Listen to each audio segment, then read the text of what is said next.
Class 9th की theorem है circle की। थ्योरम है prove that the angle made by an arc at the centre is double the angle in the remaining part. आपको क्या given है, एक circle है, उसकी ये arc suppose A B makes angle AOB at the centre and APB in the remaining part. ये remaining part है, यहां पर APB बनाती है। तो गिवन क्या है, in circle COR arc AB makes angle AOB at the centre and angle APB in remaining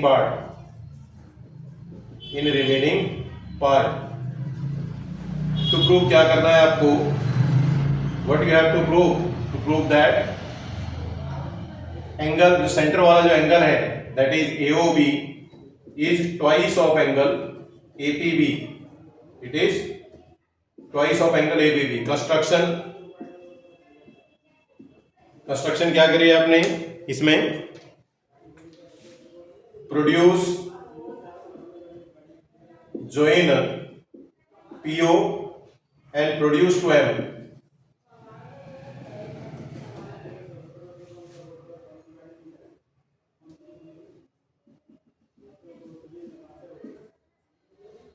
construction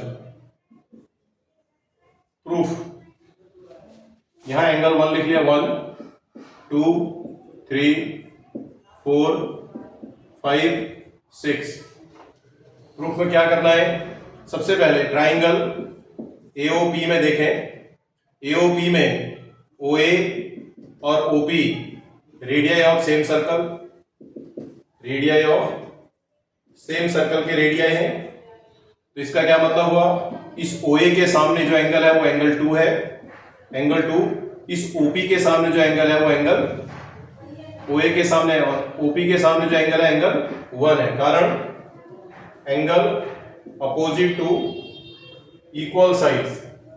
अगर ट्राइंगल की दो साइडें बराबर हो तो उसके अपोजिट एंगल भी बराबर होते हैं। नाउ सी, जो एंगल 6 है इस ट्राइंगल AOP का एक्सटीरियर एंगल है, so angle 6 equal to angle 1 plus angle 2। कारण exterior angle of triangle, equation first होगी। Now see, in triangle BOP, in triangle BOP में OP OB एंड OP क्या है, रेडियाई ऑफ सेम सर्कल है, एक ही circle के radii है दोनों। इसका मतलब क्या हुआ कि इनके अपोजिट एंगल भी बराबर हुए। OB के सामने जो एंगल है वो 3 है, एंगल 3, और OP के सामने जो एंगल है वो एंगल 4। कारण angle opposite to equal sides, right. Now इसी ट्राइंगल में एंगल 5, इसका जो एंगल 5 है यहां पर, ये angle 5 is sum of angle 3 plus angle 4। कारण एक्सटीरियर एंगल ऑफ ट्राइंगल, इस ट्राइंगल का एक्सटीरियर एंगल है तो 3 और 4 के सम के बराबर होगा, right. Now see here both angle 6 equal to 1 और 2 आर इक्वल है, तो एंगल हमें चाहिए 2 और 3, तो 1 की जगह क्या लिख दिया 2, 2 की जगह 2 रहा, तो एंगल 6 इक्वल टू आ गया 2 angle 2, equation first, right. Now here in angle 5 angle 3 और 4 बराबर है, तो 3 की जगह 4 की जगह 3 लिख दिया, angle 5 equal to 2 angle 3। This is equation second. Adding first and second को ऐड करने पर क्या आया, angle 6 plus angle 5 equal to 2 angle 2 plus 2 angle 3।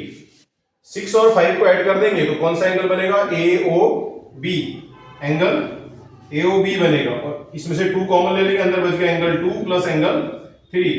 Angle AOB 2 और 3 को ऐड करने से कौन सा एंगल बनेगा, APB। So this is the proof of the theorem.